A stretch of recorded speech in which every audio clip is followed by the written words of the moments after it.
बस एक ही नाम याद रखिए, मगध ज्ञान केंद्र कोचिंग क्लासेस। मगध ज्ञान केंद्र में आप सभी का स्वागत है और आज हम देखेंगे प्रीपोजिशन, संबंध बोधक अवयव। कहता है प्रीपोजिशन दो शब्दों से बना है, एक प्री और दूसरा पोजीशन। प्री मतलब पहले, पोजीशन मतलब स्थान। नाउन या प्रोनाउन के पहले आकर समय, स्थान, स्रोत, माध्यम, साधन, संबंध का बोध कराए प्रीपोजिशन कहलाता है। A word coming before a noun or a pronoun shows time, place, source, medium, means and relation is called preposition. जैसे he gets up at 5 o'clock, वह 5 बजे उठता है।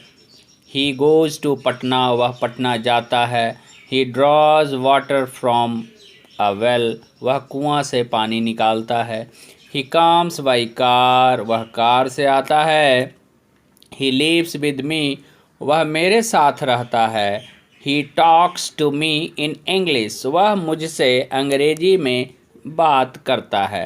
अब यहाँ देखेंगे कि at 5 o'clock टाइम बताने के लिए, to पटना स्थान बताने के लिए, from a well सोर्स बताने के लिए, by car मीन्स बताने के लिए, विद मी रिलेशन बताने के लिए, इन इंग्लिश मीडियम बताने के लिए। आगे देखेंगे कुछ कॉमन प्रीपोजिशंस जिसे हमेशा ध्यान में रखा जा सकता है। ऑन टच टू सरफेस के लिए, he is sitting on the ground. With attachment के लिए, he writes with a pen. In with in an area के लिए, he is sitting in the play ground. Off OFF off separation या not touching के लिए, जैसे a button came off my coat, coat से लटक गया है, बटन निकल गया है बाहर। फ्रॉम ओरिजिन बताने के लिए, he is from India. Bye means बताने के लिए, ही earns money by teaching children, वह बच्चों को पढ़ाकर पैसा कमाता है। एट एम बताने के लिए, जहाँ निशाना लगाना। ही लाफ्स एट मी, किसी की ओर पॉइंट आउट करके, यानी कि मेरे तरफ, मेरे ऊपर हंसता है। He laughs at me.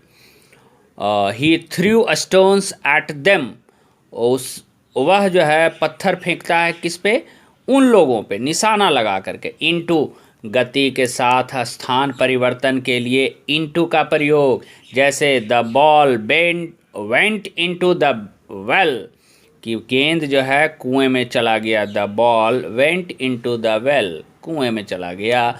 Between दो के लिए, अमंग दो से अधिक के लिए, और अमंगस्ट दो से अधिक के लिए। लेकिन अमंग का प्रयोग जब कॉन्सोनेंट साउंड हो तो, और अमंगस्ट का प्रयोग जब वॉवेल साउंड हो तो।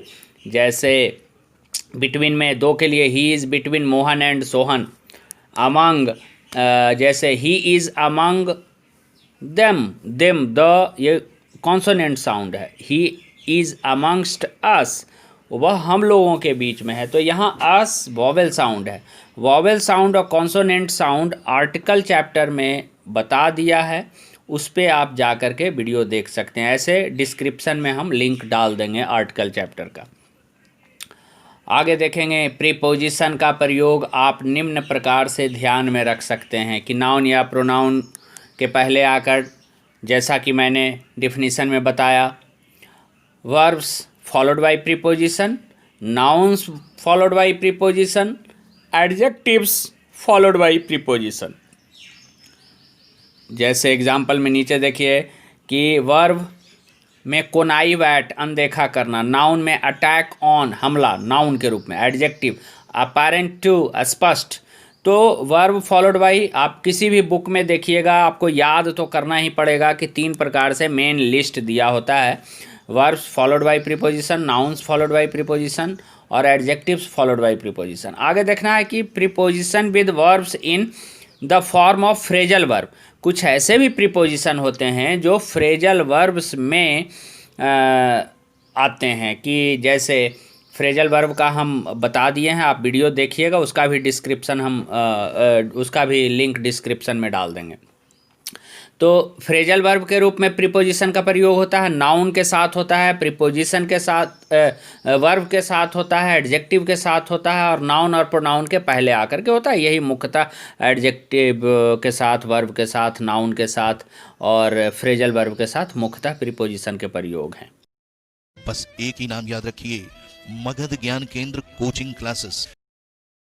आगे देखेंगे, अपना अनुभव के अनुसार बताएं तो यह कहना गलत नहीं होगा कि जिस प्रकार आप अंग्रेजी के वर्ड मीनिंग याद करते हैं या याद रखते हैं, ठीक उसी प्रकार आपको प्रीपोजिशन भी याद करना होगा।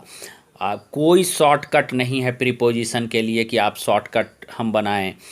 प्रीपोजिशन याद करने के पहले कुछ शॉर्ट फॉर्म्स देख लीजिए। समबडी, व्यक्ति के लिए समबडी हम प्रयोग करते हैं, डिक्शनरी में भी इसका प्रयोग होता है। वस्तु के लिए या अदर देन व्यक्ति के लिए समथिंग होता है। शॉर्ट में समथिंग को STH लिखते हैं और समबडी को शॉर्ट में SB लिखते हैं। एग्जाम्पल्स, इसे ऐसे ही याद कर लें, जब समबडी समथिंग दिया रहे तब उसे स्पेशल केस माना जाएगा कि किसी प्रीपोजिशन के बाद समबडी आ रहा है, किसी प्रीपोजिशन के बाद समथिंग आ रहा है, तो वो स्पेशल केस उसी का माना जाएगा। हम इसके लिए आगे वीडियो बनाएंगे। परंतु जब समबडी समथिंग ना दिया रहे तब समझेंगे कि यह हमेशा एक ही प्रकार का होता है। मतलब कुछ प्रीपोजिशन के बाद समबडी आता है, कुछ प्रीपोजिशन के बाद समथिंग आता है, लेकिन जहाँ पर समबडी समथिंग ना दिया रहे तो आप समझिए कि वो प्रीपोजिशन हमेशा सभी के लिए आता है। जैसे देखेंगे कि बिटवीन के बाद एंड आता है, ठीक है, बिटवीन के बाद एंड आता है, आप रट लीजिए इसको। डिफरेंट फ्रॉम, अब व्यक्ति रहे, वस्तु रहे, डिफरेंट फ्रॉम आता है तो फ्रॉम आता है, इसमें कहीं कुछ नहीं। लेकिन हम यहाँ पर लिखेंगे डिफरेंट फ्रॉम के बाद समबडी तो कहेंगे कि नहीं, समबडी स्पेशल है इसलिए समथिंग वाले केस में नहीं आएगा, सिर्फ समबडी वाले में आएगा। और जहाँ समबडी समथिंग नहीं रहे यानी कि वो हमेशा आएगा। तो different from, win, decline of, पतन, कम इनटू प्रवेश करना, एंटर का मतलब प्रवेश करना, लेकिन एंटर इनटू हस्तक्षेप करना, यही है phrasal verb. Enter into, enter का मतलब प्रवेश करना, लेकिन प्रीपोजिशन लग करके वो फ्रेजल वर्ब में बदल गया। एंटर इनटू हस्तक्षेप करना। अटैक, वर्ब के रूप में जब अटैक आए तो इसके बाद सीधे ऑब्जेक्ट आता है, कोई प्रीपोजिशन नहीं लगता है।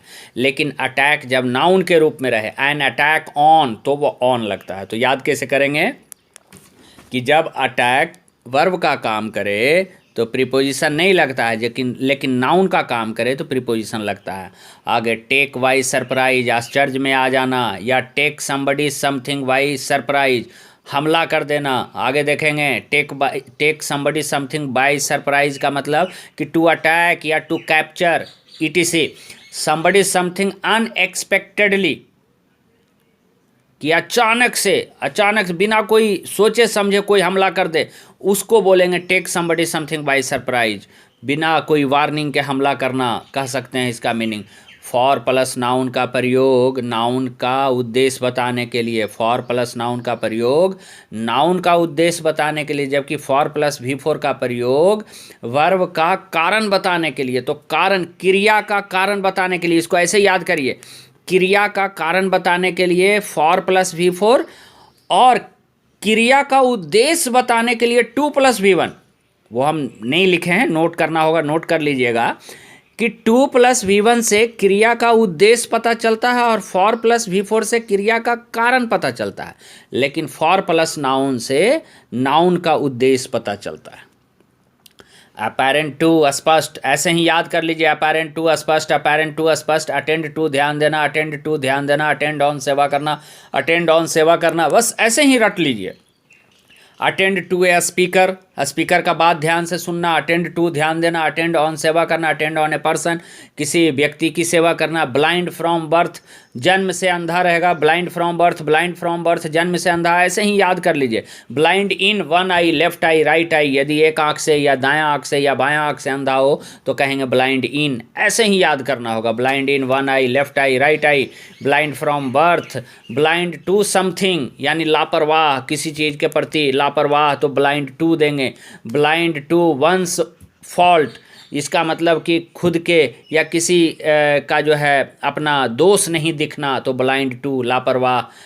तो वीडियो देखने के लिए धन्यवाद। और ज़्यादा से ज़्यादा हमारे चैनल को अपने दोस्तों के बीच फैलाएं। यदि वीडियो पसंद आए तो सब्सक्राइब करें और चैनल को लाइक करें, सब्सक्राइब करें एंड शेयर करें और बेल आइकन बटन दबाना ना भूलें। जय हिंद, जय भारत।